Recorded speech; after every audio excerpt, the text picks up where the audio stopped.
Good evening and welcome to the Monday, September 11, 2017 Board of Education meeting in Guilford.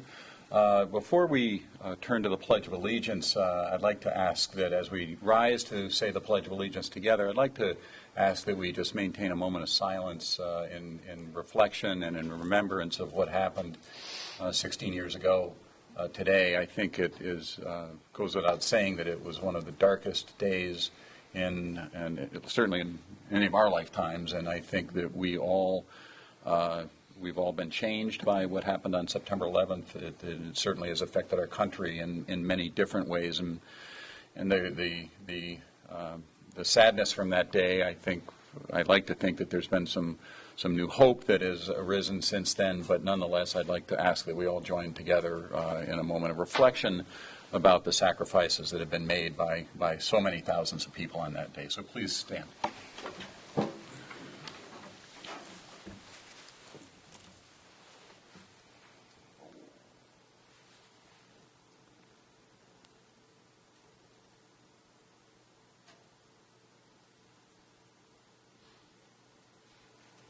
Thank you.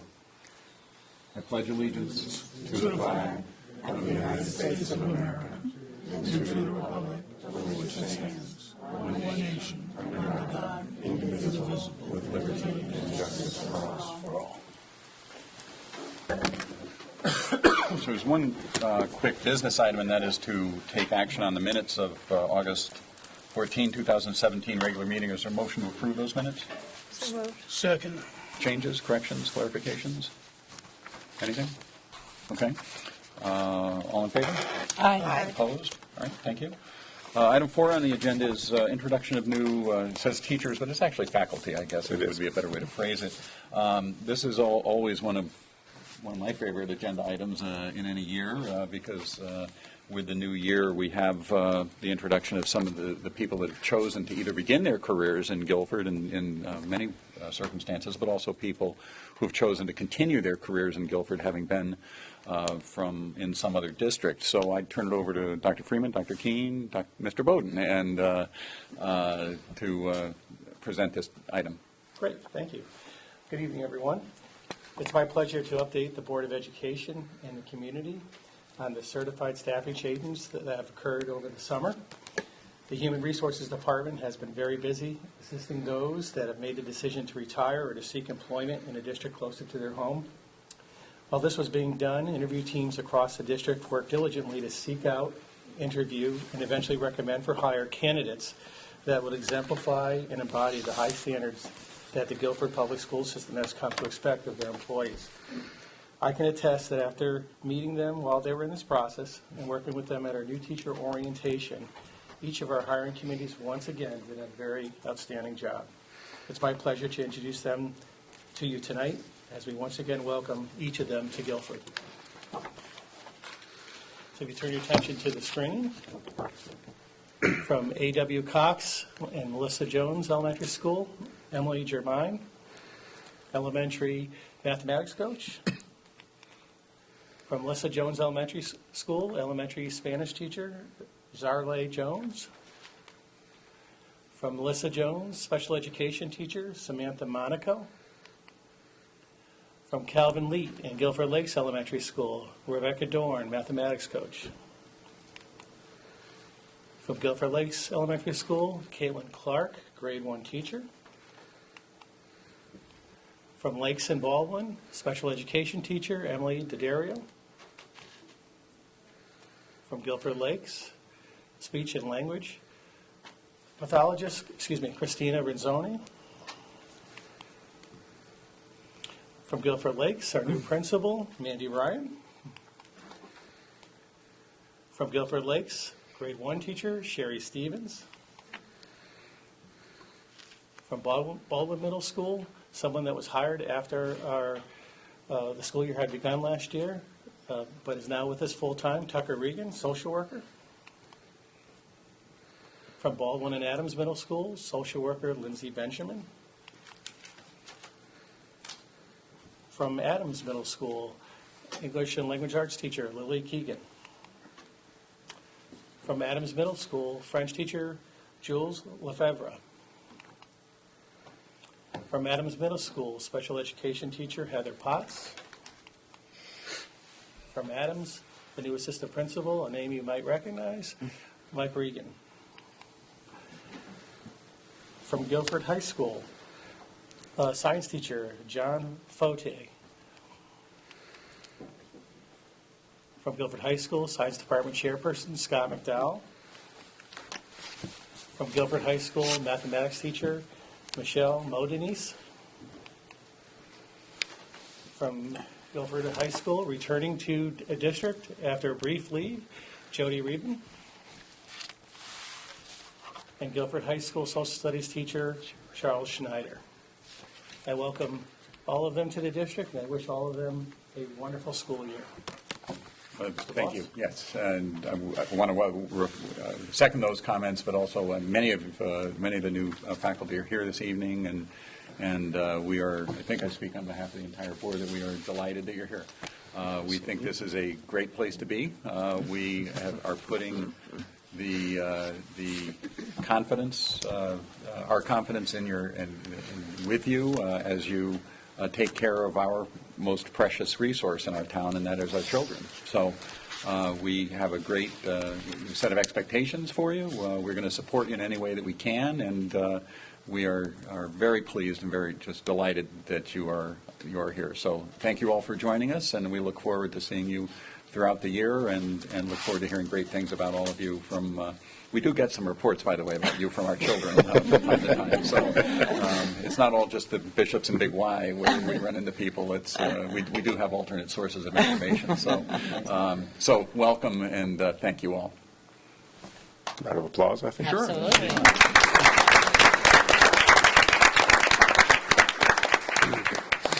And they're not required to stay through the entirety of the meeting, Mr. Bloss. It is a public meeting, but we do recognize that you have day jobs, and we frankly would like you to be nice and rested for your day job tomorrow. So go ahead and feel free to leave whenever you'd like. Thank you all for joining us tonight. All right, item 5 is public forum for topics on the board agenda. Or anybody want to be heard on anything that's on the agenda? Please come on up here. Just give us your name. Either one. Come on up. I don't think it's on the agenda. I'm sorry. What's the topic? We have a request regarding staffing. So, It's close enough. Come on. so we do have enrollment on the agenda tonight. Enrollment would certainly qualify. Just give us your name and address, please. Sure. My name's Christiana Mills, and I live at 162 Foxwood Road South in Guilford. And tonight I'm here with a group of concerned parents from Calvin Leet's 3rd grade. Since kindergarten, we have watched our children's class sizes grow steadily, with a significant jump this year to 24 and 23 students in each class. Our children are spirited and energetic, and our 2 teachers are wonderful. However, we are concerned that the classes have grown past their optimal size at this point. There are behavior management challenges in every classroom, but with a large class, those challenges are magnified. Our primary goal is to support our children's educational needs alongside the wonderful staff at Calvin Leet. To this end, we ask that in your budget process for next year, you retain all 3 of the 4th grade teachers currently at Leet. Right now, we have 47 students in 2 classes in grade 3. Moving to 3 classes in 4th grade would reduce the average class size, so we are no longer at the limit of the Board of Education's recommendation of 18 to 24 students in 3rd and 4th grade. Thank you. Would you like a copy? Sure. Okay. Thank you very much. Does anybody in your group want to speak about this, or? So we put it together. Okay. So I think it's on. Okay, so, I mean, we were monitoring class sizes, and I think with this grade and at this school is an obvious, it's at the high end. It is. But I've asked Dr. Freeman to give us a little bit of background on how this happened. Okay. Because it's not something that we designed to do Certainly. as policy, but I understand there was a little bit of an unanticipated set of circumstances. Yeah, at least time frame. And so the board has a number of items related to enrollment in your packet. I was going to speak to that a little bit later. The average class size in grades K through 4 this year, in fact, works out to be 18.5. That's exactly the same average class size that we had last year. What's different this year is that distribution is not as consistent or smooth as it was last year. Looking back at this particular class grouping, 11 months ago, on October 1st last year, when we did our official enrollment, this class was actually at 39 students, and so you had two sections of 19 and 20. Yes. Even by the last day of school, when we closed school, this class had grown to 41. We had... And if I could stop you there, though, then between those two dates, we adopted a budget. Yes. But in any event, Right. go ahead. In between those two dates, we finalized the budget for this year. And then over the summer, we had both in and out migration into that class. We had much more in migration than out migration. So over the summer months, that class has now grown to be 47 students. And we do, in fact, have two sections of 23 and 24. Those are the highest numbers at the elementary level. So while we have an average of 18 and a half, we have spikes of 24, and we have a low class enrollment at the kindergarten level in one of our schools of 13.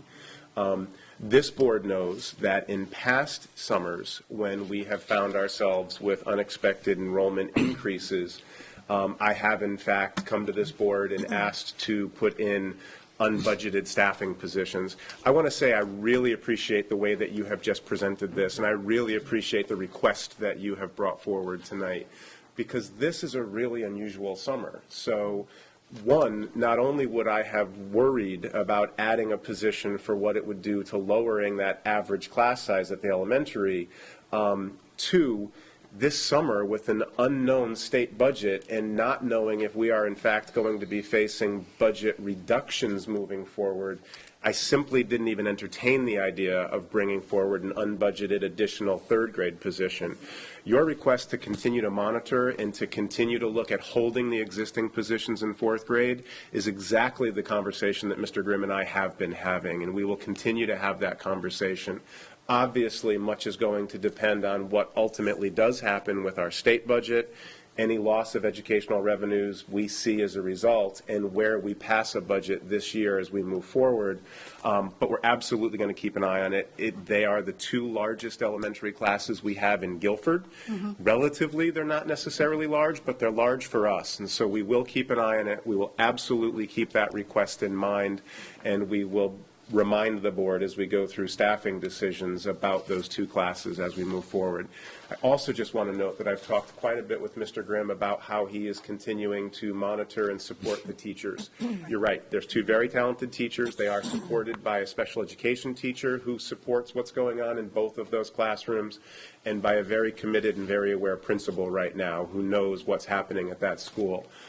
So we're aware of it, we are monitoring it, and I, again, just very much appreciate you bringing it to the community's attention, but also in the way that you framed that request. It's very much appreciated. Well, thank you, and I have to thank the group of parents that I worked with who developed the letter together, and we thank you for being here tonight. And I encourage you to, when the budget is being developed, I'd encourage you to come to Absolutely. budget development meetings. They will be publicized. It'll start sooner than we might like, but We'll be working with Mr. Grimm to make sure you're all aware of when budget conversations are happening and get to be part of those conversations. Okay, great. Okay, thank you. Good voters. Anybody else with forum for topics on the board agenda? No? Okay. Item 6, Mr. Sands, I believe, reviewed the expenditures. Correct. Okay. Well, we have two sets of financials to talk about. Let's talk about the current fiscal year first. For the month of August, the expenditures were $2,698,066.80.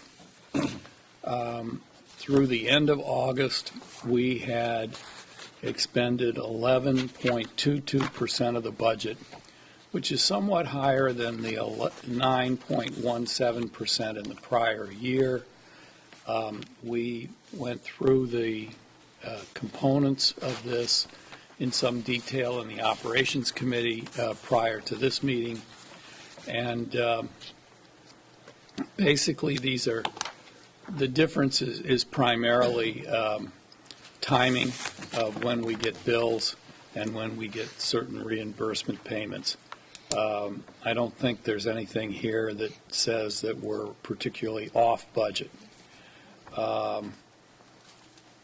The warrants are $2,356,230.02, and we went through those also, and there's nothing particularly unusual in those. So Mr. Chairman, I would move that we approve the financials for the month of August. Okay, is there a second to that? Second. Any other questions, comments? All in favor? Aye. Opposed? Okay. And then we had the financials for the year that just ended.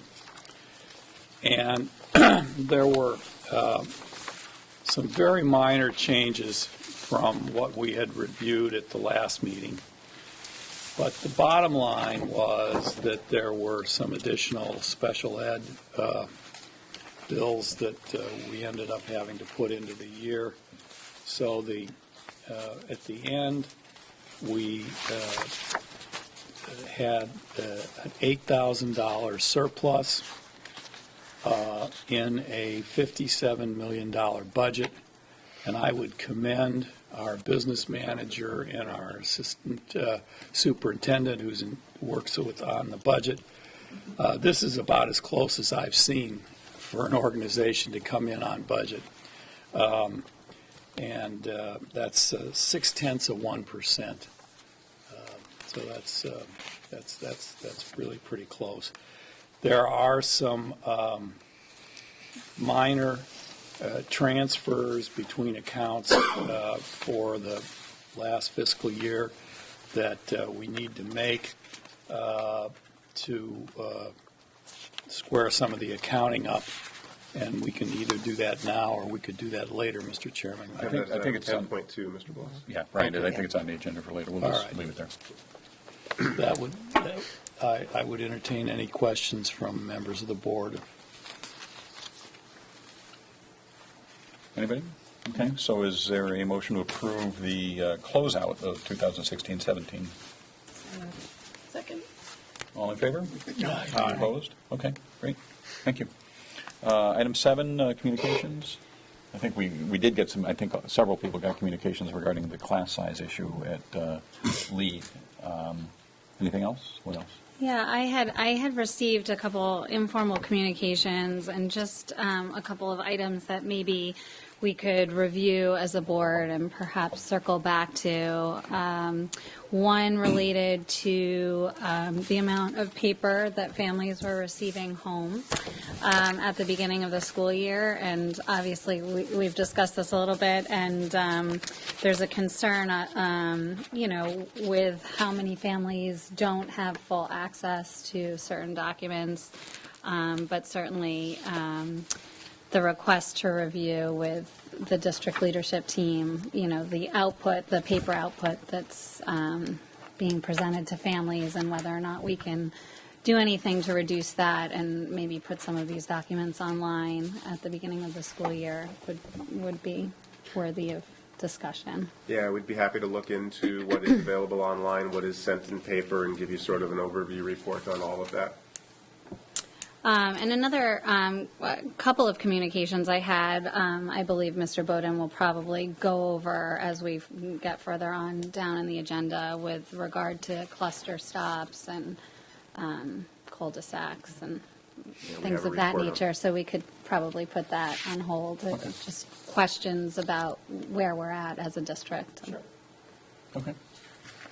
Anything else? Well, we received a communication from Mrs. Cohen about how students are learning about 9/11. It struck me that almost all of the students in our district were not alive when 9/11 happened. and therefore they have no memory of that traumatic event.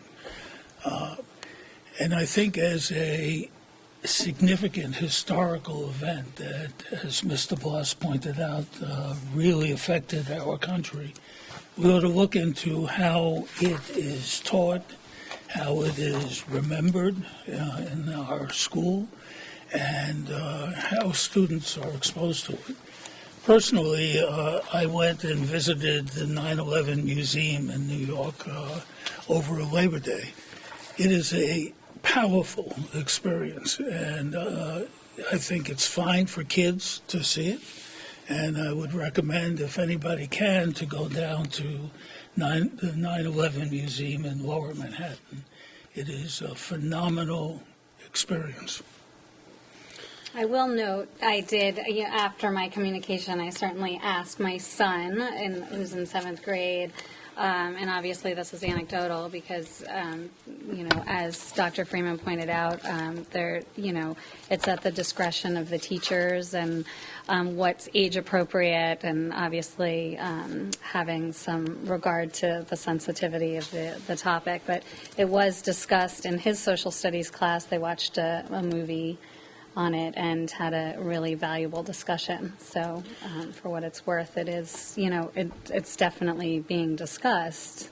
Well, and it's an interesting question, because in the way time moves for those of us sitting at this table and those of us who teach in the classroom, we are, in general, still responding to it as a traumatic event that happened, and we respond to that in very much the same way that we're continuing to respond to Sandy Hook in our classrooms. And so we're responding from a student mental health approach, thinking of it as a historical event, noting that the vast majority of our students didn't live through it. They are experiencing it as it. I think it would be a valuable topic to return to, possibly in a curriculum and instruction agenda, and talk about how we've started thinking of it as a historical event. So I saw the article this morning and was already thinking about it when I received your email. I think it's another good question, and we should have further conversation. Okay, anything else? All right, there are no student reps yet. We'll have them next month. Item 9, Superintendent's report. So obviously, with the opening of school, we have a lengthy report tonight, so I'll attempt to move through a number of items quickly, if possible. Both Dr. Keene and Mr. Bowden are going to share in tonight's report. Very quickly, the opening of school and convocation. We opened very, very well this year. I noted during the operations meeting that logistically we had a very smooth opening, smoother than we have had in many years. Buses ran more smoothly than they have run in many years, with students being picked up, delivered, dropped off at the end of the day very efficiently.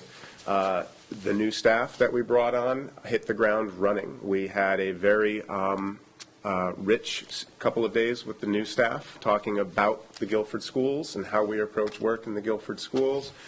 And convocation with the full staff also seemed to go well, and we got lots of positive feedback following that. Those of you who were able to join us, we very much appreciate. And what we really focused on this year at convocation was, again, deepening our work. We did not introduce a number of new initiatives this year. We did not introduce new work. We talked about deepening that work, and in fact, we talked about the impact that we have on students every single day. And so we watched a TED Talk. It was a TED Talk by Rabbi Lord Jonathan Sachs, where he talks about focusing not simply on ourself, but on others, and focusing not on self, but on we. And that struck me when I first saw it he speaks about it and addresses government. To me, it spoke about our schools, and beyond that, it spoke about the purpose of education. Education is about focusing on the other and the we, not focusing simply on yourself. We paired that with a children's book that literally talked about kindnesses and about kindness as a ripple in a pond. And so this year at convocation, we asked our staff members to think about times that they have impacted the lives of students and to think about the ripples that they have sent out. And then building on that metaphor, we talked about how our work over these last 7 years together ripples out from year to year. And so when later in your agenda we return to this year's priorities and initiatives, I'm going to attempt to build on that theme of ripples in a pool and ask to think about both our work in that way and to think about the importance of what we do. And it was interesting because without planning it together, Mr. Bloss's message to the assembled teachers was that it's about every individual child, that the kids that you're going to meet in your classrooms come home to our homes and talk to us about you one child at a time, and we talked about one child, in fact, one smile at a time. And so, again, it was a great convocation. It was a really good new teacher orientation, and it folded into what is now, I think, our third week of a very successful opening. We've been very happy with the way the schools have opened. And then that leads to the enrollment report. Now, we've touched on that. I have touched on some of the enrollment figures, but I do want to direct your attention to your packet materials. You have an overall enrollment, and again, please remember that October 1st will be our official enrollment, so this still is preliminary. But you have a form that shows you overall enrollment in the schools. You have a second document that shows you that at slightly greater detail. It breaks down into course sections, and so that does give you the ability to see the two classes at LEAP that we have just talked about, and to see that our smallest sections exist at the kindergarten level at Cox this year. And again, if we were not for neighborhood schools, but if we were structured district-wide by grade level, we'd be able to smooth those variances out, and in our structure, it's very difficult to smooth those variances. And I've also included a visual for the first time about our overall enrollment. I did note today that there was a headline in the Guilford Patch that enrollment in Guilford continues to decline. I know that we have mentioned this during budget season, but the enrollment in Guilford does not continue to decline. We were projected to be declining through the next 5 years. But in fact, our decline seemed to stop in 2014, and we have been very stable in district-wide enrollment since 2014 at almost exactly 3,400 students every year. That is not what our demographic study told us to anticipate, and in your packet I have included the summary page from that demographic study. The complete study is available on our website. And then what I have found very helpful is a structure that Dr. Moore built that we've continued to build out year over year that, again, shows you the enrollment by course section. Again, I think the two big takeaways. District-wide, our enrollment seems to have stabilized and has been very consistent over the past 4 years. And at the elementary level, while we have very positive average class sizes, we do have a spike that we're very concerned about that we will continue to monitor and that I will want to bring to your attention and work to address during this coming budget cycle as we move forward. But having addressed this earlier, I guess I'm happy just to say, Mr. Bloss, if there's any questions on Yeah, no, I think we should talk about this probably a little bit. Would you people have questions about these figures? And when you say, by the way, October 1st is the official date, that's by state law. That's Yes. not something that we just did on our own. That is the day that we have to report to Hartford what the actual number of children in the schools are, and that's the quote-unquote final number for purposes. And that will be our reporting. formal But if enrollment. somebody moves into town after October 1st, their child could still come to the school. Of course, right? that we do not hang out a no vacancy sign. We will, of course, yes, we will, of course, accommodate anybody who comes in. The state will use the October 1st figure for any record-keeping data figures, or if enrollment is to be tied to budgeting, it is the October 1st figure that they will use tied to any of those, for any of those purposes. How do our numbers compare to, say, Madison's or Cranford's? The leveling off that began in 2014 for us is somewhat unusual for other suburban communities in the state. There are other communities that are in fact seeing enrollment increases. The demographic study that we asked for pointed out that in affluent or suburban communities, the birth rate slowed, and they all projected a sharp decline in enrollment that was going to continue for about a 10-year period. We saw the beginning of that, and again, ours has leveled off. So I have to assume that we are either retaining families who are moving out of other communities, or we are drawing in. And again, the enrollment that you saw centered around just third grade at Leet seems to suggest that we are still drawing families with young students into Guilford. I can speculate as to why that is. I don't know that if it would reach the level of the demographic study, but I would suggest it has something to do with the new high school that's been built. I would suggest it had something to do with the offering of full-day kindergarten. I would suggest it might have something to do with the restructured supports around special education, and I would suggest with the reputation of the schools and the community as a whole, that Guilford is becoming a destination. And so it's unusual in Durg A and B. It's unusual.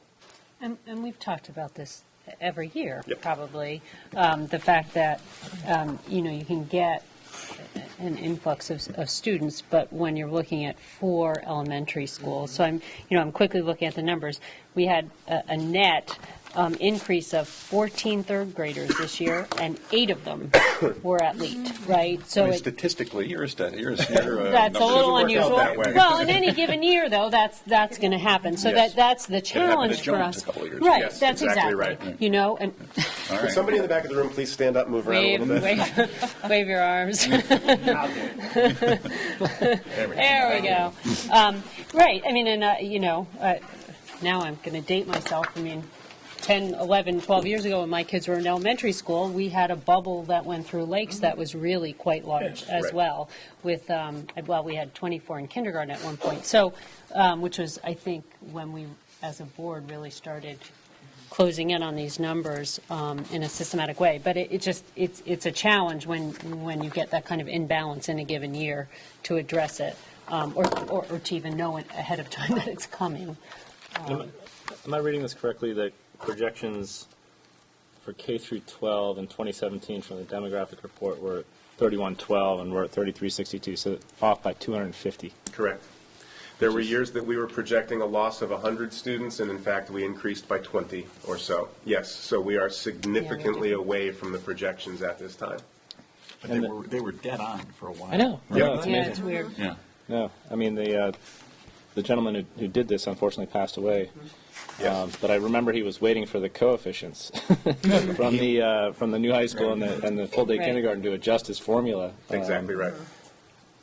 So going from K to 1, remind me, do we often see a substantial change? I mean, if we look at the 193 in K this year, do we expect that to be pretty steady for 1, or does it change much? Yeah, there used to be an expectation that we could have as much as a 10% decrease, and that has not held, and I don't know if it's a difference of having full day K, so that now the families feel more that their students are ready, and the numbers from K to 1 have been much more consistent, and even then, it was maybe a 10% decrease that we But saw. they do tend to drop from K to 1? They In other used words, to, by I mean, the 193 is still the lowest we've seen, it's been right. pretty consistent. But- but They're we going expect that to not go up a lot, but probably go down next year, so that grade 1 would probably be right around there. It would be right around there, it would be marginally smaller if at all. So I don't know how you would do it democratically with some kind of a demographer, I suppose. But as you look at these, the enrollments, particularly in the higher grades, are holding. They're going up. Yes. Now, Well, that's the effect of the high school, I I think. guess I don't know. I mean, for high school enrollment for 17 is just about identical to what it was in 2004, right?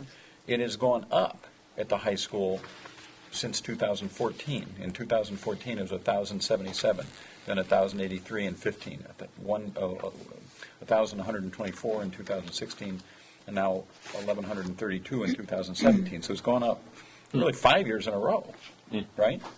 Mm-hmm. And at Adams, it's gone up over the last 4 years. At Baldwin, it's basically gone down a little bit, the same as what it was in 14.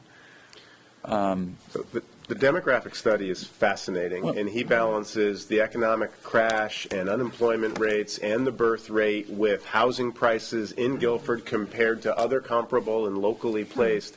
And in fact, when we were using that in 14 and 15, we had significant misses and had understaffed for kindergarten. And there was one summer where we brought on 2 additional kindergarten sections. So the last 2 years, we've been much more accurate by simply rolling our numbers forward. We replace, we take this year's kindergarten number, use that as the expectation for next year's kindergarten enrollments, and push all the other grades forward one year. And we've been much more accurate in the last 2 years by simply following that simple formula compared to the fascinating, but for some reason now really inaccurate, much more thorough approach. But also look at these numbers. I mean, it's very interesting so that there's a real division between 4th and 5th grade in class sizes, right? So 5th through 9th, 269, 314, 266, 285. But in the lower grades, 211, 226, 231. So if the class sizes in elementary carry themselves through, we're going to see some declining enrollment over time unless something happens at the bottom end or unless there's an influx in the upper grades as we move forward. And that's what we're not sure about. That's what we're That's the X factor. But that's what, and again, it's a very simple formula, but that's what continuing to replicate K will provide for us. Because as those larger classes move forward and we continue just to replicate the K numbers, we will then be budgeting for that decline. And as long as this board continues to entertain and to allow us to add unbudgeted summer positions if necessary, and if state has not threatened our educational granting, then we'll be able to plan, we'll be able to both plan thoughtfully and be nimble enough to respond in real time. This year, obviously, that nimbleness was limited by the threat that's hanging over our head of lost educational grant funding. We can also, excuse me, in terms of being mindful of whatever is going to happen at the state, we can also recognize that we can move teachers around within to meet the needs of where we are and not always just hiring new teachers. Yeah, every elementary principal every year looks at those positions and looks to move positions around. And in fact, there was significant effort made this summer to say, where are the high sections, where are the low sections, and can you make a move? And again, if you spend some time looking at the grid, you'll realize that it would simply have moved the problem to another school or grade level. There was no way to move all the pieces in the puzzle with your thumbs to resolve that problem. We could have moved it from one location to another, but without adding, there was no way to actually resolve it this year. And so, again, the decision to not make that move this summer.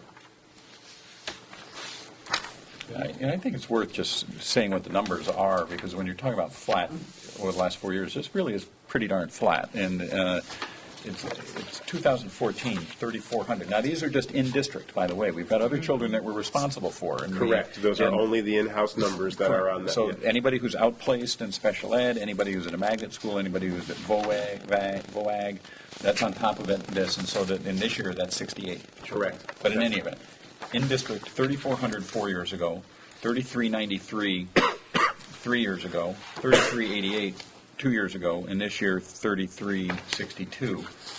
That's less than 1% change over, or just about 1% change over 4 years.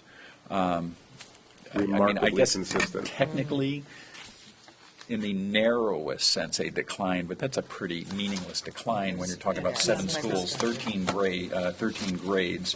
What, 160 or 170 course class sections, if you want to look at it that way? Remarkably consistent over 4 years. That doesn't allow any staffing changes of any meaning. But do you mind sending these electronically as well? They were in your packet tonight, but we can certainly forward them to you electronically. Thank you. And I think once we get the October 1 numbers, we should put those up on the, absolutely. on the website. Yep. Those are, All right, anything, and you know what would else be helpful, I think, as we get the October 1 numbers? I think we usually do this, but like this class of 1132 at the high school, this cohort of these 4 grades, what were they when they were in Baldwin and Adams? In other words, was that 11, you know what I mean? So if we can, you usually do a chart going back where we can kind of see if people. Yeah, every year I try to put these electronically, but I get them in paper, and then I have to photo them or scan them and then So put them in. Terry's updating that form. We're happy to share that with you electronically. Okay.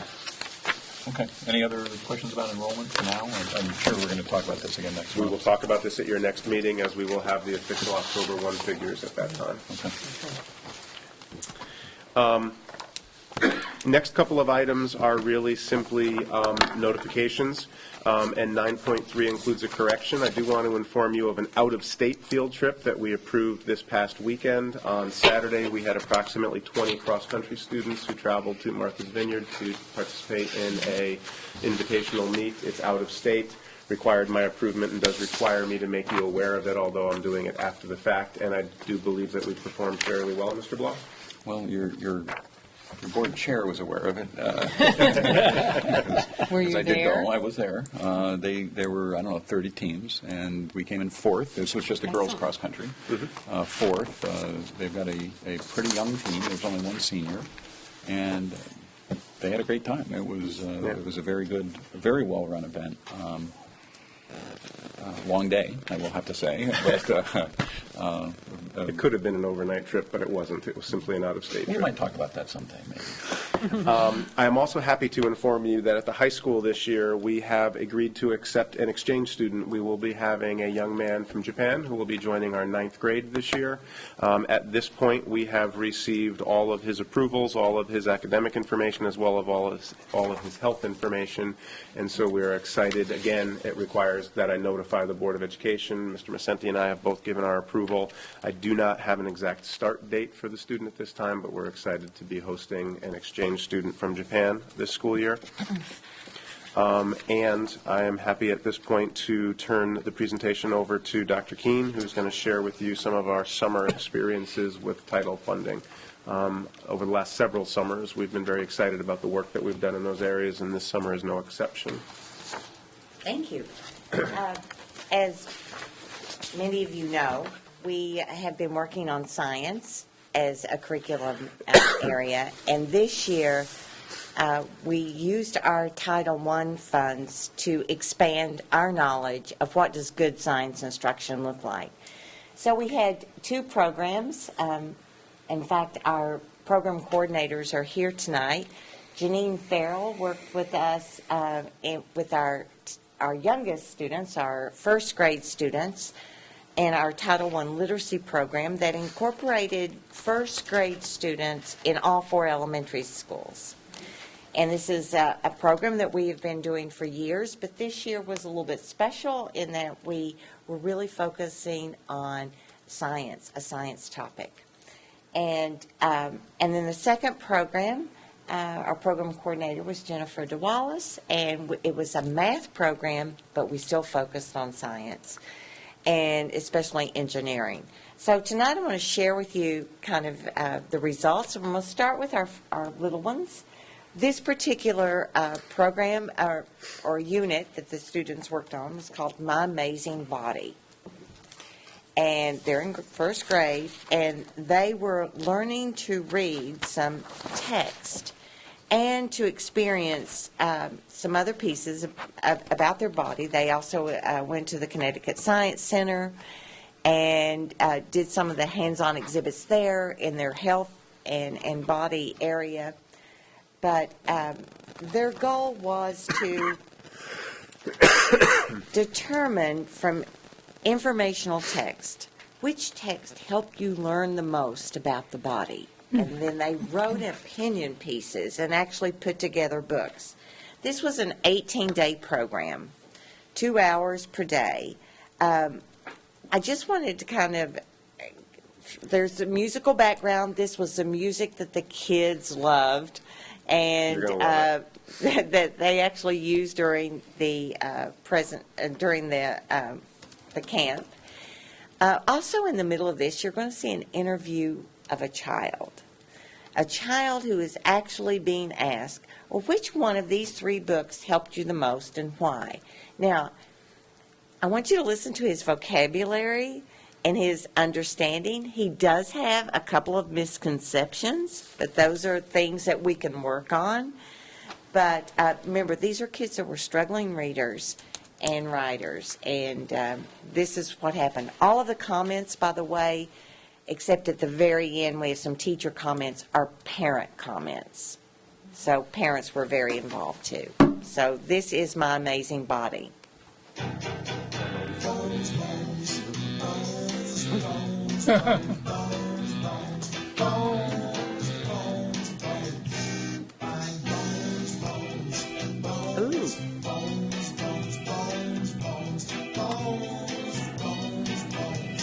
Your bones are alive and they grow as you do.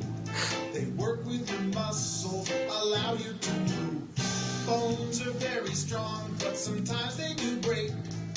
Worry, they heal from the new bone they make. Bones, bones, bones, bones, bones, bones, bones, bones, bones, bones. There's fibula, tibia, humerus, and radius, clavicle, scapula, vertebrae, and skull. Bones, bones, bones, bones, bones, bones, bones, bones, bones, bones.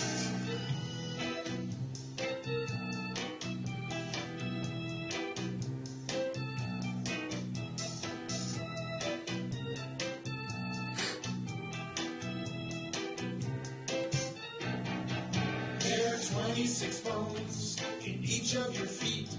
Your face has 14 bones. Now, isn't that neat? Some are very tiny, some are very long. So drink lots of milk, and your bones will be strong. Bones, bones, bones, bones, bones, bones, bones, bones, bones, bones. There's fibula, tibia, humerus, and radius, clavicle, scapula, vertebrae, and skull. Bones, bones, bones, bones, bones, bones, bones, bones, bones, bones, bones, bones, bones, bones, bones, bones, bones, bones,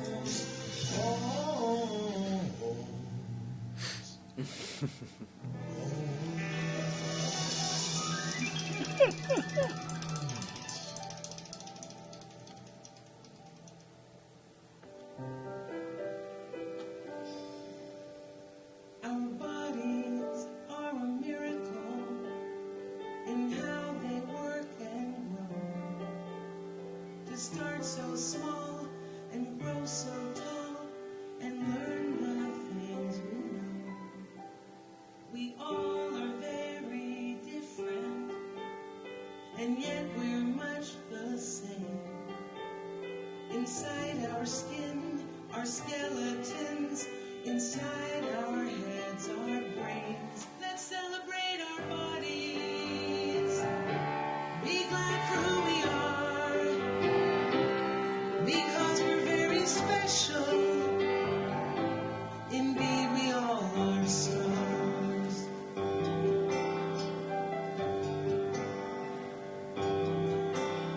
Our hearts pump blood throughout us.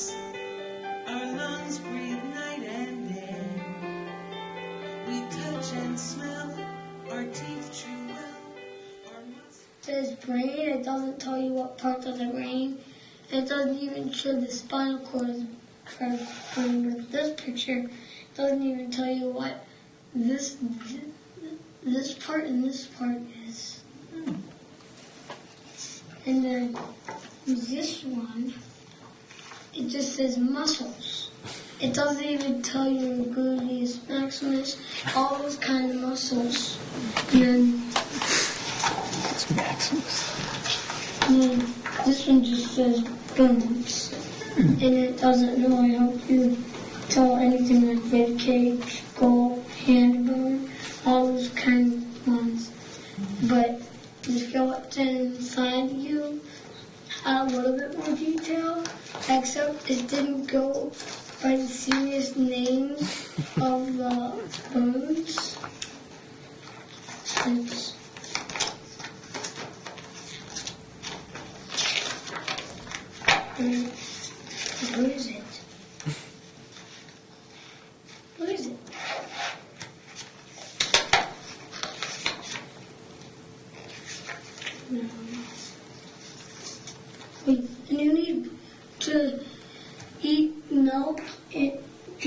child can eat like leafy vegetables or you'll be very flexible and the bones will be as strong. And then there's bone marrow where white blood cells are. And the bone is pretty hard, but inside the bone is bone marrow, and then it's squishy. But still we all are different. No fingerprints the same. We're all unique. The way we think.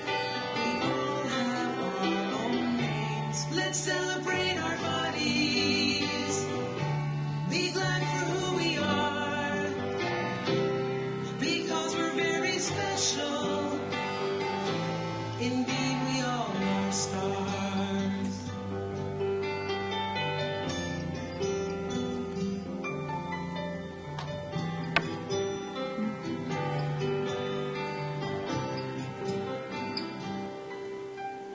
Each one of us is special. So the second one I'm going to show you is a little bit different. This was for second and third grade students, only at Guilford Lakes Elementary. Guilford Lakes had some entitlement money, but they knew it might be a one-time thing. So we started planning last November, as soon as we found out the allocation, that we would do a math program in the summer. So this was for second and third grade students, and we really focused on engineering.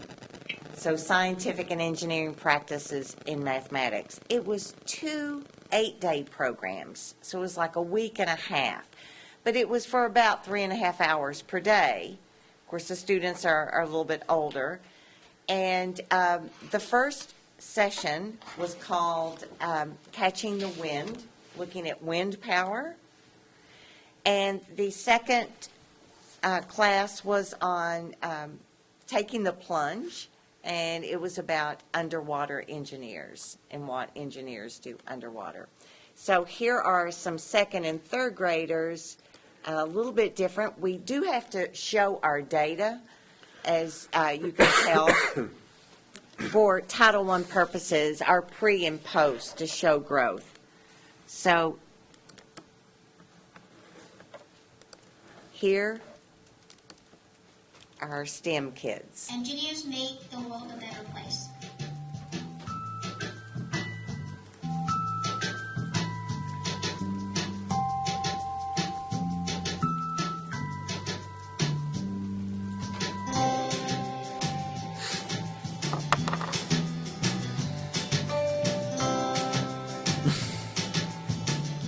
A world without engineers would have a lot of problems. Technology makes our lives easier.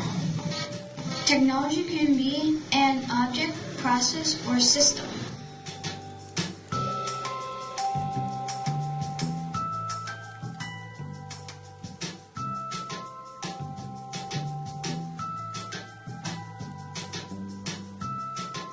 Mechanical engineers design machines.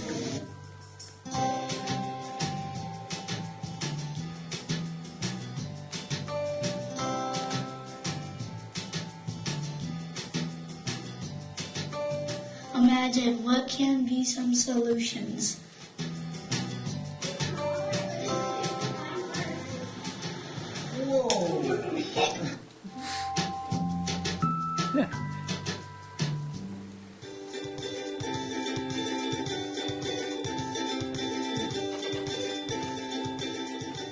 Ocean engineers solve problems in an ocean environment. What do you think?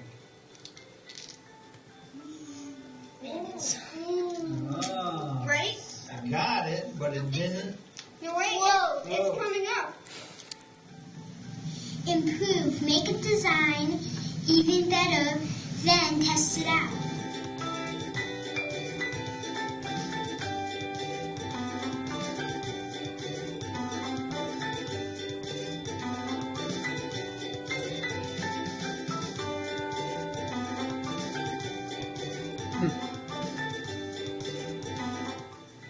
The engineering design process is a tool that can be used to help solve problems.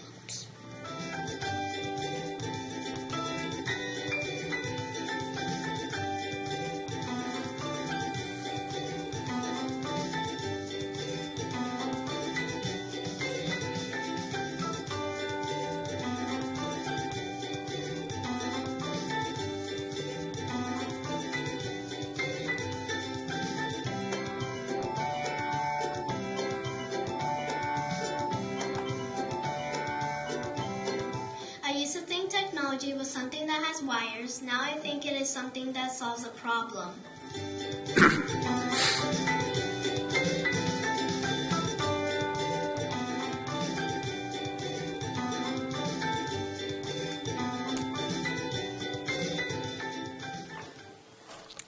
So those were the two programs. It was a lot of work doing two at the same time. They were actually going on simultaneously in different buildings, totally different focus. However, both about science, both of them being very successful. And one of the benefits we have of doing this kind of intensive work over the summer is that we are piloting units that we want for all kids.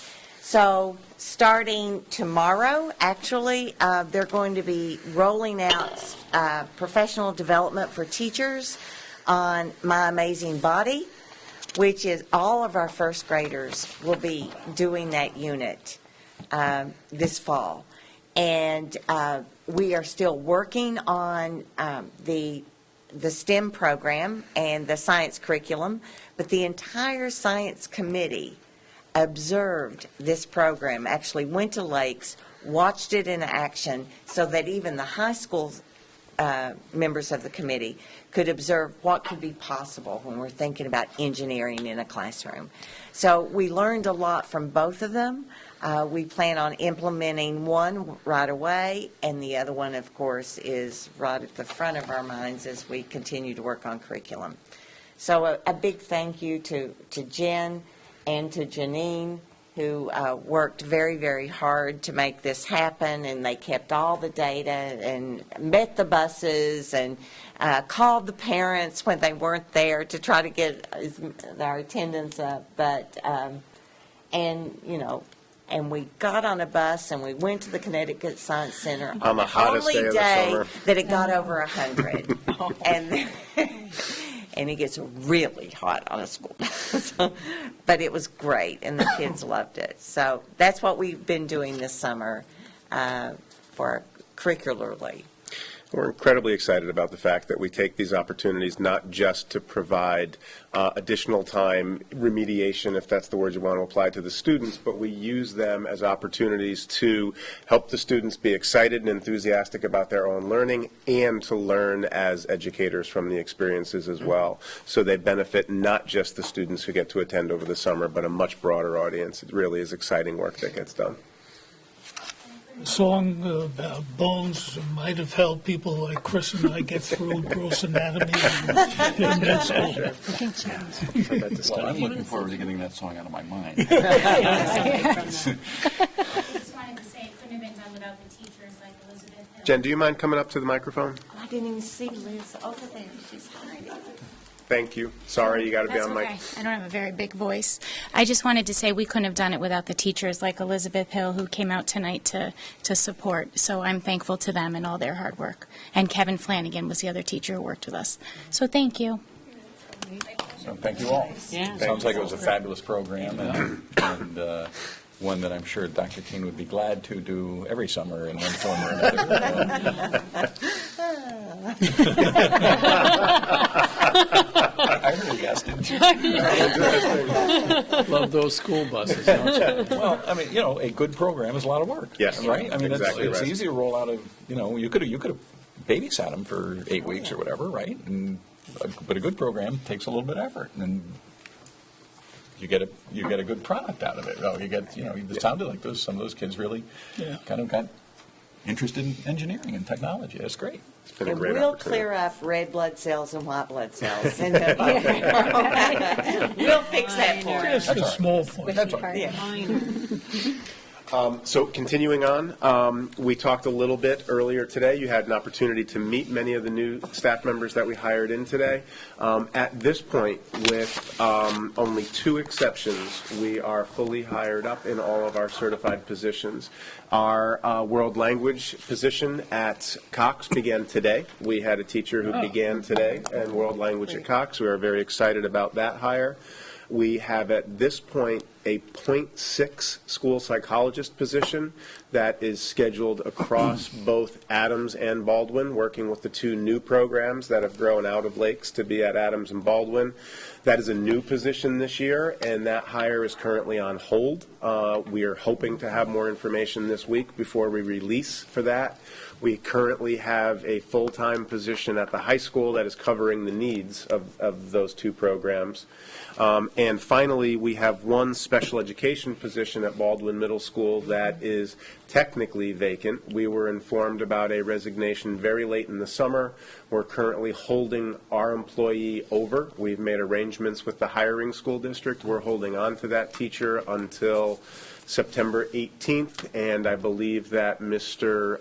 Hamill met with a finalist today, so we're hoping that there will be a limited disruption for the change, the transition there, and that was an opportunity for somebody to work closer to her home. And so with 1.6 vacancies that are currently covered, we're fully hired up at this time, and again, very excited about the hiring decisions that were made this year.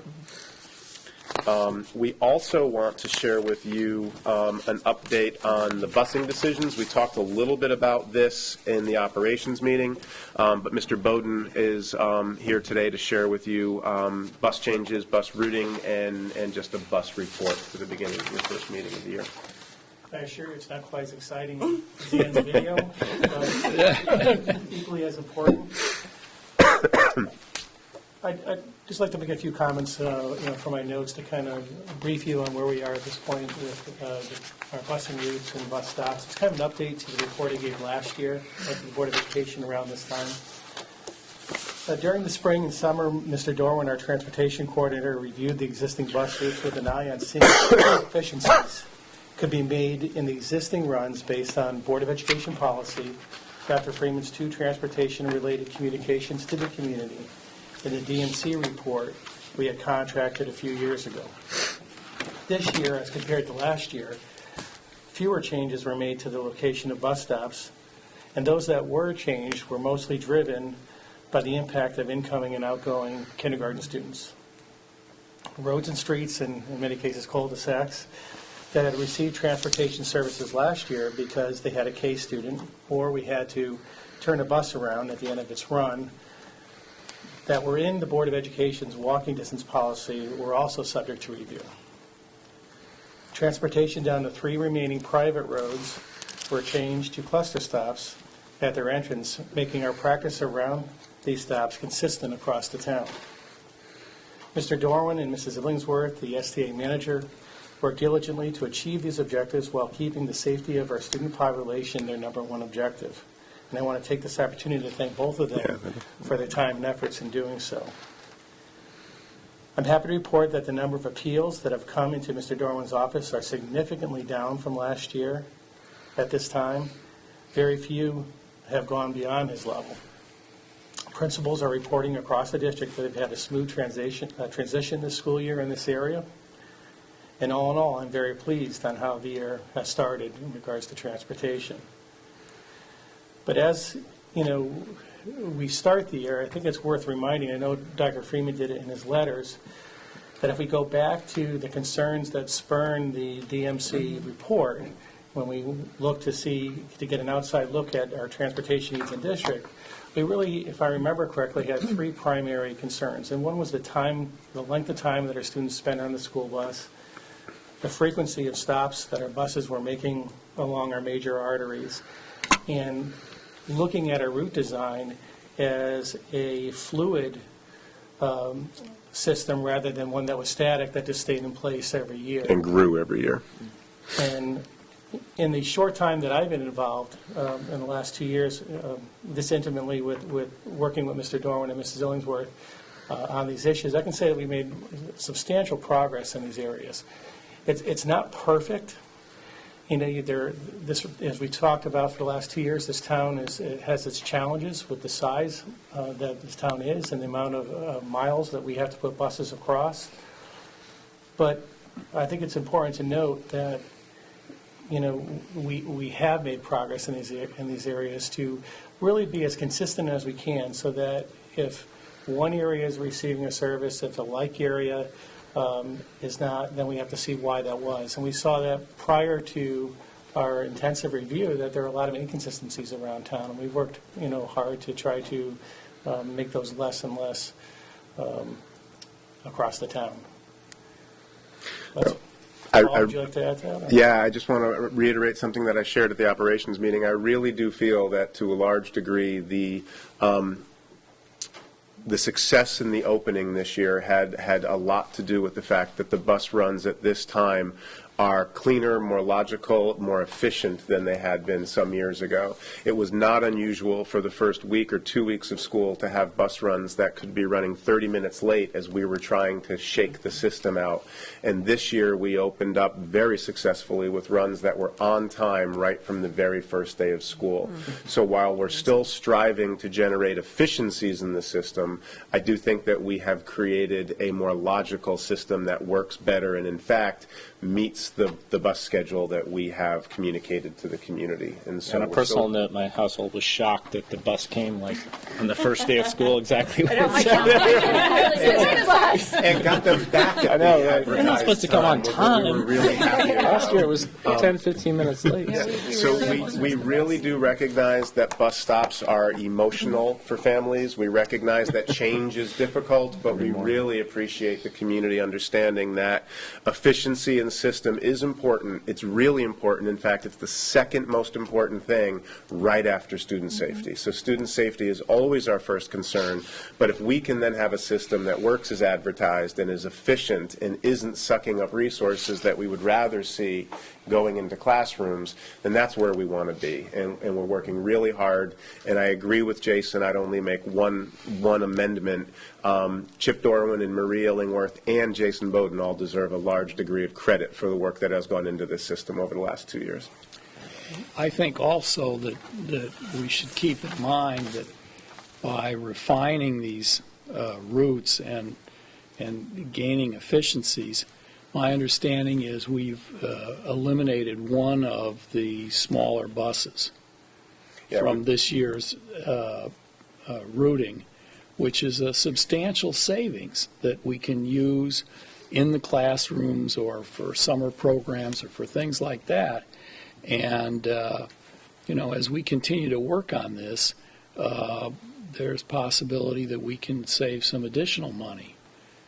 Correct, and we think that there could be savings simply in gas expenditure over the year. If the bus is stopping fewer times and running in a more logical fashion, it should relieve complications when we need substitute drivers. It could create savings in fuel, and it could help us to have a more streamlined system, possibly taking buses off the road in the future. I just need to point out that one of the drivers for us looking at the bus routes was the whole issue of changing start time. That led us to look at the bus schedule and so on. And I would hope that we have not ignored the request that we conform the science of sleep study with the reality, especially at the high school level, of starting high school so early. And as we get more efficient with the buses, we should revisit, I would hope, the whole issue of changing start time to much later hours. More and more communities in this state and our neighboring states are changing start time. In fact, Dr. Myers, the RAND Corporation has recently released a study that identifies savings at a national level if start times were to move, and calls for changes to happen not at individual district levels but at the state level, which is something we had suggested and I had said that I would be in favor of 3 years ago. Yes. And so shifting those savings from state and federal level organizations so that the locals can benefit. It's not a savings if we have to take on an increased expense so that some other level of the government could save. But if it were a conversation that could happen at a state level, I would absolutely advocate strongly for that sort of change. Well, I mean, we can see arguments happening at the state level that I think the odds of anything like this coming out of the state level is just, it's not going to happen. It's just not. I think we have to take lead on it. What I was going to say is that, the thing is, though, I think it's great to be as efficient as possible, but my analysis of this is that tweaking it is not going to do it. I mean, the north-south division with the two middle schools is the issue. It's a huge issue. And this may be radical to say on camera, but, I do think that reconsidering, either a 6-7-8 or a 5-6-7-8 north-south division rather than the 5-6 north and the 7-8 south, which requires a lot more time on the bus routes, would be the way to that is move one of the complicating factors in our bus routing right But now. I think that would be helpful if you could talk to STA about that, or Mr. Bowden could talk to STA about that, and just at least hypothetically, if we went to that model, so you would have the buses that are doing Lakes and Jones feeding Baldwin, and the buses that are doing Leet and Cox feeding Adams. Yes. It may not make sense for a lot of other reasons, but let's at least answer the whether it Yes. would make a difference in the bus logistics, because right now that middle wave is just it's crazy, right? I mean, you're bringing kids from the Durham line to Baldwin, then to Adams, and then Yes. maybe sending them back up to go pick up kids at Jones. Yes. It's not the way. If you were designing a new system in a brand new town, that's not what you would do. But that's, unless we're going to build another school, that's the way it is, and we're not going to build another school. So. Of course, that's the way it was. There was a movie called Back to the Future, and my children went to one of the other middle schools, and they were both 5, 6, 7 schools. I forgot. Sorry, 6, 7, 8. Thank you. I forget what year that changed. And I forget what the motivation to change it was, but I think that it was elementary crowding. that's To bring the fifth grade in. Fifth grade at elementary I've heard two schools, things. I've and heard we had to move the fifth grade out. And then I've also heard that there was a theory that putting kids together in the high school for the first time was not good socially. Now, I think we do deserve, though, to get a little, we should dig into the question a little bit more. And talk to some people that were here at the time. There are other advantages. I mean, my daughter's on a soccer team with 23 kids at Adams, and it's been like that. I mean, the kids don't get the playing time. I mean, if you had two schools and, two teams and play against each other at, at the middle school level, I think. I just heard there's 50 kids at Adams for field hockey right now. 50. So you'd have the opportunity to run two different teams. We'd have to look into any offsetting expenses. Obviously, there's lots of logistics, but we'd be happy to begin, we could start looking at it from this angle and then follow the conversation. I think where the it leads. threshold question is, does it make sense from a transportation point of view? If the answer to that is it really doesn't change anything, then, maybe it's a good idea to do academically or from the teaching, instruction, and athletics point of view, but let's at least, let's just see how hard it is to answer the question anyway. We'll be happy to begin looking at it a Well, I little more think seriously. aside It's been from- kicking around for a few months now. Right, We're I mean, happy to- sports is obviously very important, and the social stuff is important, but I think what came out at one of our preliminary budget meetings last year was the value to these quick transitions, particularly in regards to special education students that are constantly moving at 2-year clips, and what that does And for regular to relationship, and of course for regular ed students as well. Transitions are Our not. currents are, No. Right. our students are in transition from grades 4 through 9. They're either coming or going every year from grade 4 through 9. Yes, that's the way we've structured it now. That's currently accurate. But we will be happy to begin to look into that. The agenda tonight also includes space for an update on the state budget. I think that we have touched on this. At this point, other than continuing to have a lack of detail, a lack of specifics, and a lack of time frame around what's happening at the state level, the only piece that I want to share is that locally, Our representatives, Ted Kennedy, Sean Scanlon, and Vinnie Candelora, have been available. They have been collaborative. They have listened, and I believe are doing the best job that can be done advocating on behalf of us in Hartford. I do not envy any of them the work that they have right now trying to help bring this to closure. There are multiple plans that are still being floated at Hartford. Some of them involve little harm to us. Some of them involve falling well within the umbrella that the community created when they approved our budget moving forward. And some of the more extreme have us facing possible loss in the area of $2.7 to $3 million of educational funding at the state level. We'll continue to monitor. We'll continue to lobby. I'll continue to keep the board informed, and we will continue to do the best that we can locally. What do we think is going to happen there? I mean, with the timeline. Well, on October 1st, the first round of state grants to municipalities are going to be missed. And so there are some towns, now we don't get that much from the state. I mean, we get enough that it matters, obviously, and we'd rather get it than not get it. But there are towns that are not that dissimilar to us that really have a heavy reliance on state grants. And the feeling seems to be that if something isn't done by October 1st, then there is no real deadline or pressure date, because October 1st, the first round of the state grants, is when some towns are going to be in a position of saying, we don't know how we're going to get to the end of the year. We don't know whether we're going to have to lay off a third of our staff. We don't, Guilford, we've actually planned it, I think, as effectively as we can, in neither pretending nothing was going to happen, because obviously something was going to happen, but also having a plan B. There are a lot of towns that don't have a plan B, and so if I were their state senators and representatives, I'd be screaming to try to get a deal put together. But this is one of those areas where common ground seems to be very, very, very small, and so that's a long answer to say I don't know, because I don't know. I mean, I think that we don't know what's going to happen, but the premonition, I think, for all of us is that we're going to have the state aid reduced substantially. And how much is not clear, but it's pretty clear that it's going to be substantial, and it's going to be probably more than the $1 million. Did anything come up? I mean, there was that sort of fishing expedition at the state level for the depth of the rainy day funds in the various towns. Yes. Did that?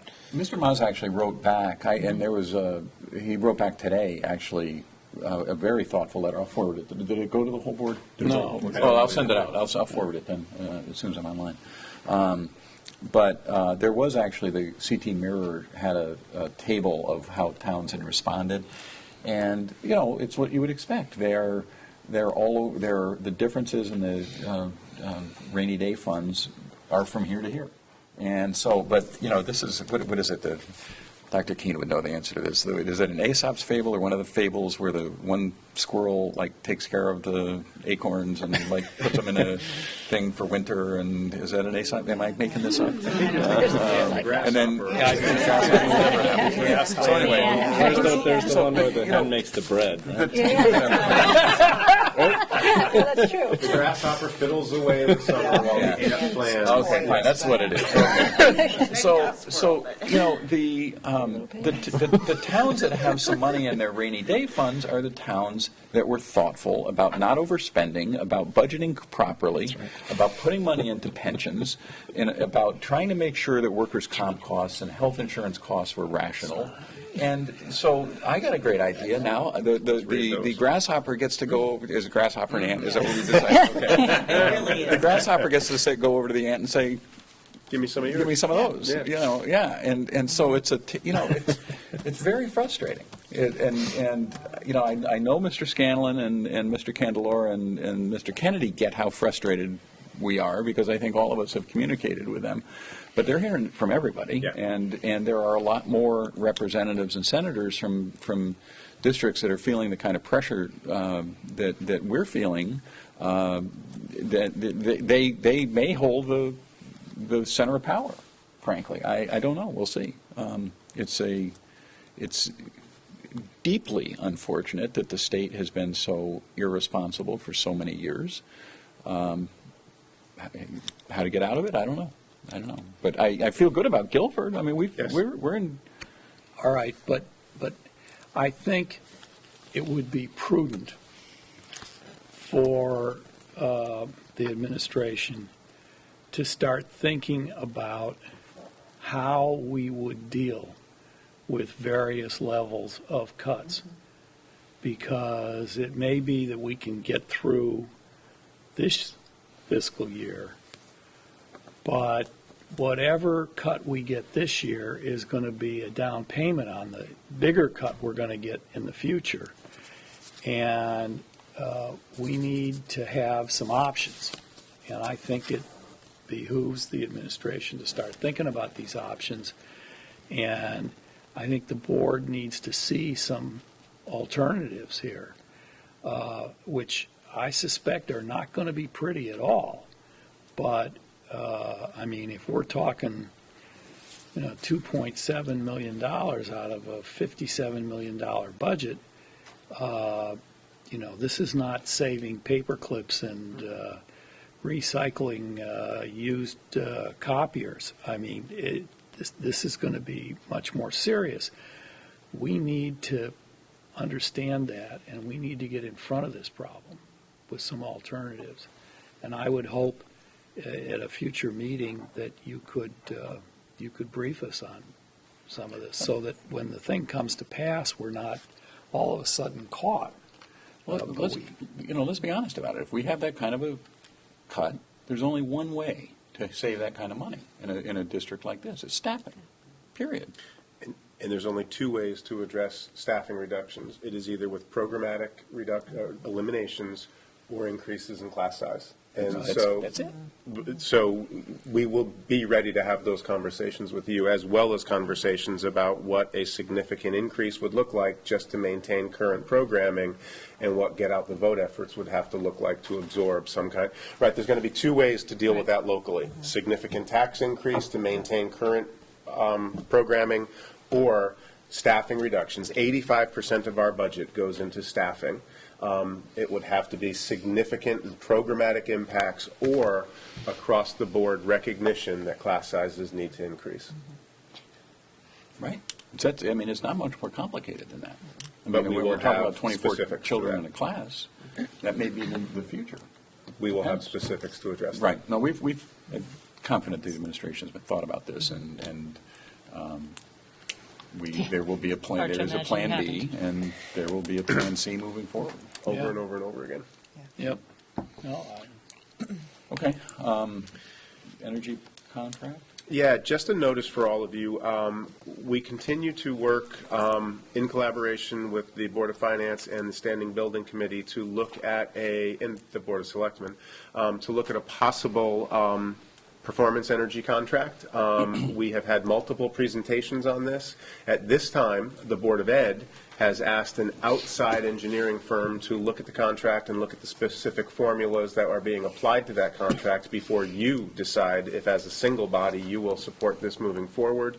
On Friday, that outside vendor who worked with us on the construction of this high school will be meeting with members of this board. We've invited the participants from the other boards and from the vendors who have proposed the contract, so that we will be able to talk in a level of specificity about broad questions that this board has had. So that meeting is scheduled here at the high school for 1:30 on Friday. I believe that Mr. Bloss and Mr. Sands are both planning on attending. It would be, while we need to be careful about, was the meeting noticed as a public meeting? If there's a quorum of the board, is that going to be a problem? I'll get a notice out to all of you. It should be noticed as a public meeting. I'll be sure that we notice it as a public meeting, so that if all of the board members are interested in attending, you'd be welcome to Yeah, but there's join. no votes, so there's not going to be no vote votes. taken. So this is a purely informational meeting. Correct. And only one other item, and it didn't make it onto the agenda, but I would like to bring the board's attention. Kate McCoy is in the audience with us tonight. Yep, she's still here. Kate is an intern at UConn who has had her internship placement here with us in Guilford this year. So she is working on her superintendent certification. She will be able to spend the year with us here in Guilford. She joined us for our summer retreat. She's going to be spending a lot of time. She'll become a familiar face to all of you. Kate is currently one of the chief operating officers in New London Public Schools, and we're excited to have her joining us here this year. I just wanted to introduce her to all of you. Welcome, Kate. Welcome. And that concludes our rather lengthy report this evening. That's the way it is. First meeting of the year. What are you going to do? Not unusual. All right. Board agenda. 10.1 is some personal items. There were 3 resignations. Cassandra Lulage, okay, Kristen Coles, and Christy Kihos. Is there a motion to ratify the resignations? So moved. Second. All in favor? Aye. Opposed? All right. And then ratify 2 appointments. Samantha Monaco at Jones Elementary School Special Ed, and Jody Reben at the high school social studies, returning to Guilford High. She was here for quite a while, right? Yeah, we've had a number of employees who have returned to Guilford from other adventures to continue working with us. We're very excited about that. Is there a motion to ratify those appointments? So moved. Second. All in favor? Aye. Opposed? All right. 10.2 is some budget transfers, and we talked about this a little bit in the Operations Committee meeting. Do you want to talk about this? Sure, I'd be glad to. We have been asked to approve 6 or 7 relatively small. The largest one is $59,000. Transfers among our budget lines. The purpose is to make sure that none of the budget categories have at all gone over the budgeted amount as is required. These So are it's- budget it's transfers for the Of past course. fiscal year. Correct, the past not fiscal year. for the current one. Yes, of course. They're really kind of cleanup in nature. Right. With no effect on the totals. So I'll just read them for the record. The transfers would go into purchased services for special services, $19,390. Benefits, specifically pensions, $13,400. Site improvements, $39,500. And the monies would come from tuition, $59,000, supplies, $5,000, and teacher salaries, $8,290. So I'll make a motion that we approve those transfers. Second. Any questions, comments? All in favor? Aye. Opposed? Okay.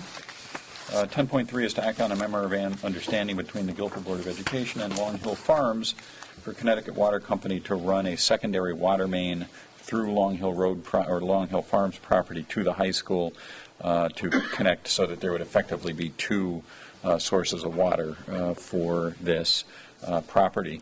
The town attorney, Mr. Donofrio, has looked over the memorandum of understanding, and I should say, by the way, I think the Long Hill Farms community is to be commended for agreeing to this. This is something that is clearly in the town's overall interest, and it's not going to wind up harming them in any way. We're going to wind up taking care of the work, but nonetheless, it's not something we could force them to do, and I think that it is there to be commended for their cooperation in this. Was there a cost to the relationship we have with them?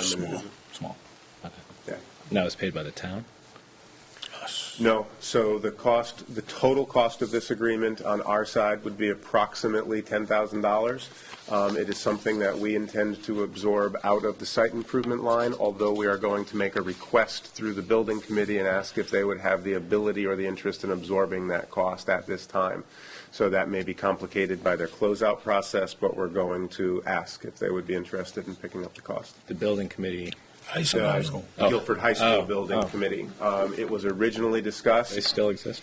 Well, they're working on closeout now, and so they may be beyond the point where they can do that. Yeah. It was discussed some time ago. It took a lot of work and a lot of negotiation to get to this point, so it sort of fell off the table for them. If they can't, we are prepared to absorb the cost through the site improvement line, as I mentioned, and it does protect this investment. It's a small cost for such a significant improvement around. I hope we never need it, but if we ever need access to water in the case of an emergency, it would improve our access and the volume of water available.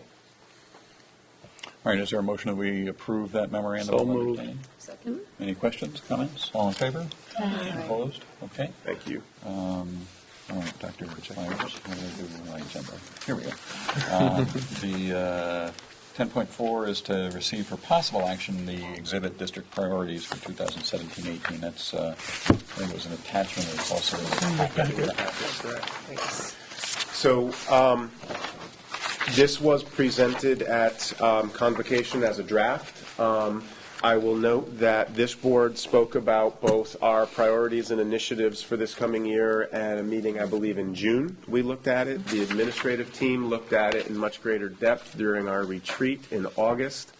And again, in large part, this became the foundation of our conversation during convocation. So again, this document falls in two parts. On top, what you see, what we articulate as our priorities, which are essentially a theory of action. 3 broad belief statements about how we work here in the district.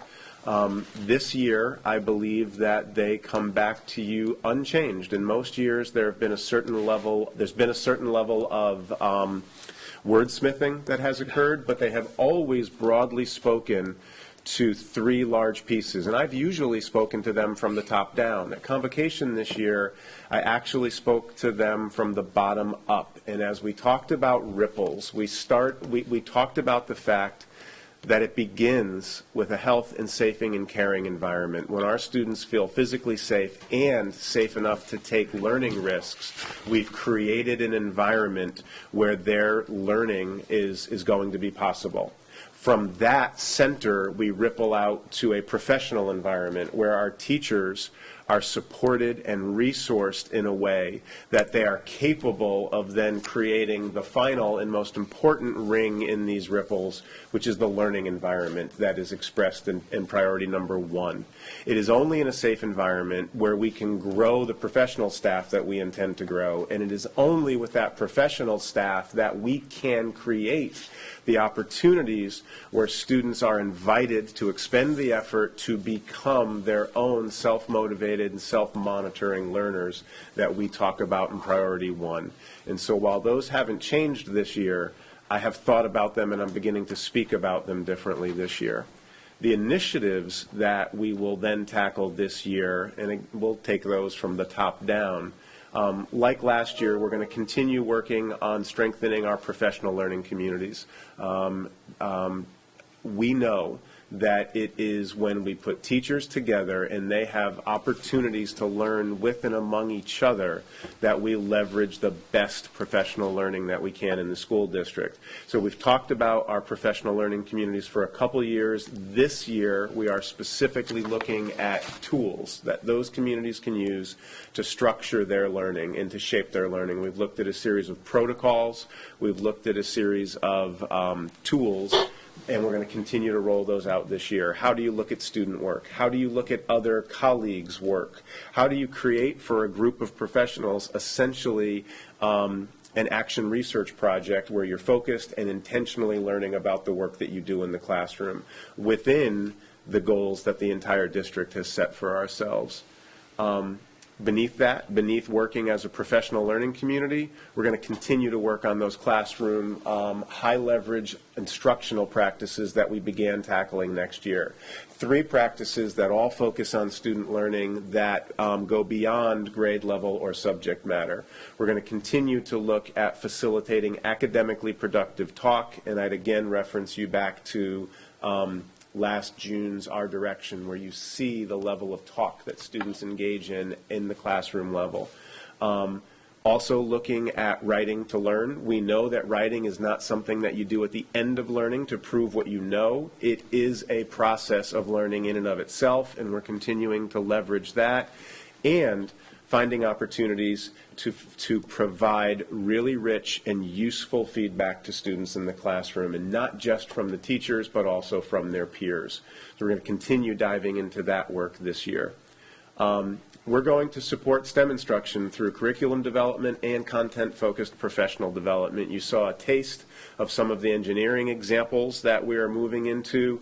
You know that this year, formally, we will be revising the science curriculum, and you know that this year we're excited to continue the work instructionally around the math content area, particularly since we have brought on 2 full-time math coaches to continue to build the team around math instruction this year.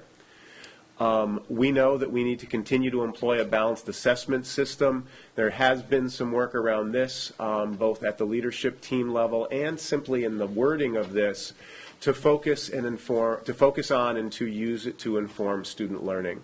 We are not chasing an assessment system to meet state requirements.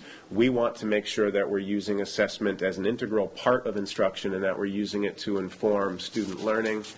And this last bullet is different, and it was informed both from conversations with this board in June as well as with the leadership retreat. But we want to continue to grow our school climate, not just to be safe locally, but also to be more globally and culturally aware and not tolerant, but in fact accepting. This has been a conversation that we've been having as a school system. We are launching our International Baccalaureate program this September. On the first day of school, Mr. Macenti and I visited IB classrooms in our high school, and I can't tell you how exciting that was. But we need to continue to talk about how our Guilford students will recognize themselves as and behave as global citizens, not simply children growing up in Guilford in isolation. So we appreciated having that conversation with the board early this year. It was an opportunity to discuss it in June rather than offer these to you the first time here tonight. These do bear some of your fingerprints as well as those of the leadership team. We're happy to present these to you tonight, either for your approval or just to receive them and have further conversation. I do want you to know they're in the buildings and the principals are using them with teachers with the word draft attached. But we're happy to ask for your approval tonight, or if you feel there needs to be continued conversation, to come back and discuss it with you. We would ask at the workshop meeting later this month. We'd prefer not to carry it all the way over till October.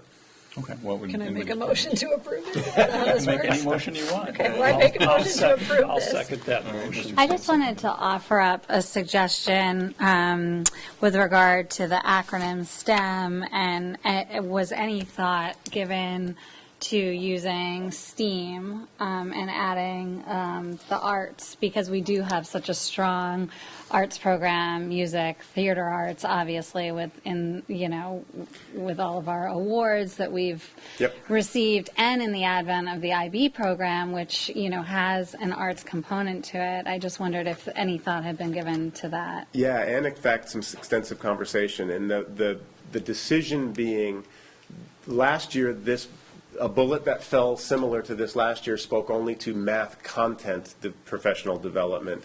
So it is in no way suggesting that we're not supportive of STEAM. It's simply suggesting that this year, with the renewal of the science curriculum being required, the support of the math coaches as they come on ground, essential, that our local focus is really on science and math this year. And so that's not to suggest that STEAM is in any way unimportant. It's just that last year it was just math, and in fact we are sort of broadening out this year because we need to pull in science and engineering. It's just temporal. It's not overall. So the question has come up a couple times, and so I think that if we're going to adopt this as an initiative this year, we need to make sure we're pointing out that these are just initiatives for this year. Right. It's not turning us into a STEM district. We continue to embrace the arts and athletics and the full student. Okay. So yeah, The only talked thing about it quite a bit, actually. Okay, good. And I guess I don't mean to derail the motion, but the only thing that strikes me as kind of not on this is maybe something just a bit more about balance between academic achievement and, we talk about safe, healthy, caring places that, based on relationships, but even just, for example, the homework initiative to, try to standardize and limit to some extent, how much we're pushing the kids outside of school, in terms of stress. And I just feel like that's an issue that I'm hearing more about from professionals in the community, that that the stress continues to increase for these kids, and all of these priorities are about let's achieve and let's get things, done, which is great. I mean, it's a community that, we experience that in doing the homework initiative. It's a dichotomy. It's a balance people want to achieve, but that's what I see as not. I see balance on the healthy side of, watching out for the stress missing from these priorities. Right. So, yes, you're right. And I would hope that you would have seen that message in convocation, and then you're going to see in our direction that comes out. Mrs. Brown is heading up a committee this year that's going to be meeting, and we're including heavy dose of high school staff, but there will also be representatives from the middle level, and in fact, Jill Logeroman from the elementary level is going to be representing. We're going to be looking at stress and anxiety and looking at a continuum of supports that begin in the elementary and go all the way through. Again, it's something that we're doing. I just don't see tease it out to the level of called out initiative. But it's not to say that it's not something that we're really aware of and really trying to address this year. It could certainly be teased out and brought up to the level of district-wide initiative. Have we thought about maybe a workshop meeting on that issue specifically? Yes. Yeah, we've planned to present to you on that topic a little bit later in the year. We wanted to get a few meetings under our belts. Okay. Yes, absolutely. Well, a motion's been made and seconded. Are people, is a consensus comfortable with going forward with this? I'm happy to say that I'll be happy to make sure that we build that workshop topic around it, so that if it doesn't make it on this forum, we'll make sure that we focus a Board of Ed meeting around that topic this year. Okay. All right, well, motion's been made and seconded. All in favor of the motion? Aye. Opposed? Abstained? All right. May I just add a comment, which is simply to say that I'm just so pleased to see this last piece here, the enhance our school climate to be more globally and culturally aware and accepting, if only because I think putting it down in writing, making it something that is a stated priority, just puts it really at the forefront. And I think we can all agree it's an important goal, an important priority, but having it written down says something, I think, important to our school community about what our values are. So I think some of you were at convocation. I do a little 5-minute thing, a welcome sort of, and the I don't often get applause at those things, as you can imagine. There's all sorts of good reasons for that, but I did get some applause when I said that every child in our district deserves to be safe, comfortable, and accepted in our classrooms. And the teachers, or the entire faculty, spontaneously in the middle of your comments. Yes. Yeah. And I observed to them, look, I honestly, I'm really grateful to hear you react that way, because, we get that there's tension, right? I mean, we know that as parents and members of the community. We know that there's anxiety. We know that there are all sorts of issues going on that make it hard for some children, many children, to feel comfortable and accepted. And that I think I said that the teachers in a sense are kind of the first responders in this issue that is no less important than many of the other serious issues facing our society. So I think the teachers are there. I can't imagine anything different. I just think as a school system, to put it in writing on things that are posted in our schools, says something, takes it to the next level in an important way. I just think it says something about the fact that it's listed here under, as Dr. Moore mentioned, a lot of things about academics. Yep. That raising good people is important to us. So in the activity this year, in Convocation, we sort of pride ourselves in the fact that Convocation is not simply an activity where teachers are asked to sit in a theater and we talk at them about coming back to school. And almost every single year, we build in interactive activities. And many times they have been shaped around instructional practices or data sets or protocols that we use in the district. This year, the activity that teachers did in mixed groups actually simply replicated what was in a storybook that Anne read them. And so in this storybook, students in a classroom were asked to drop pebbles into a bowl of water and think about kind things they had done for other people and to watch the ripples.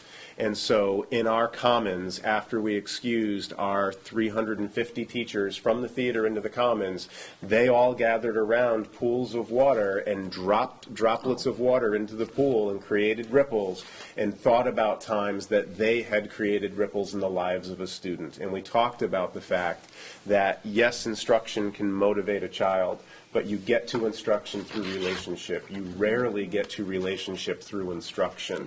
And it's going to go in the Our Direction newsletter. There is a great picture of our Teachers Association president dropping her drop of water into that pool of water and talking about a time that she impacted a student's life. And so we're really excited about the imagery on this one. We're really excited about what it means. And I think this board is aware, the superintendent from Madison, Tom Scarice, and I have now met with a group of faith leaders from both our communities and plan on continuing having meetings with those leaders to talk about this topic. And locally, leaders from Guilford have started meeting to talk about this topic and what it means to be a culturally accepting community, not just a tolerant community. Mr. Bloss and I have attended the first meeting. Laurie Hahn is now partnering as we continue to work with that local group. We thought that the timing was right, and we felt that this was an important item to have on the list for this year. And clearly it ties to priority number 3. But if we don't care about identity, and if we don't care about esteem, and if we don't care about the levels of anxiety that they're carrying, you don't get to most of the other stuff. Thank you very much for the comments and for the approval. Committee reports, Dr. Ballestraci, anything with policy? We are meeting in 2 weeks. We now have a sense of what's going on, educationally at least, in terms of legislative agendas, and we will be starting to tackle those issues. Okay. Operations? I think we've covered it. All right. Curriculum? Meeting next month. Nothing new. Town committees? Anything going on with any town committees? Not really. All right. And Learn? Anything going on with Learn? They didn't meet over the summer, so there's one coming. It's going to be challenging for me to make it. So Right. again, We did talk about that. If anyone does want to try Learn. What's the date of it? It's Thursday. So I believe I just got a packet. Thursdays at like 8 or 9 or something? Or? It's usually in the morning. Yeah, it starts at 9 usually. If anybody has questions about Learn, I'd be happy to meet with anybody who might be interested and talk to you about the organization a little bit. Yeah, so there's a meeting on September 14th from 9 to 11. In like one of the lines or something, right? It's always in the same place, which is the Learn. Yeah, it's old 44 Hatchetts Hill Road, old line. It's the Learn. They have a building there. Yes, it's the Learn. And I think it is definitely worth going to one, at least. I mean, again, for Guilford, so much of it is about the magnet schools, which don't impact us very much, but at least to understand what they do and who they are and things like that. I think it's worthwhile. Okay. All right, item 12, public questions. Anybody? Questions? No? Okay. We do have a short executive session tonight about to continue discussion about the clerical and paraprofessional negotiations. So is there a motion to go into executive session? So moved. Second. All in favor? Aye. Opposed? Okay. Then we will come out of that executive session into public session only for the purpose of adjourning, and there will be no further public votes this evening. Thank you. We realized that was a dense agenda. Thank you. Yeah, well, this September agenda. Yes.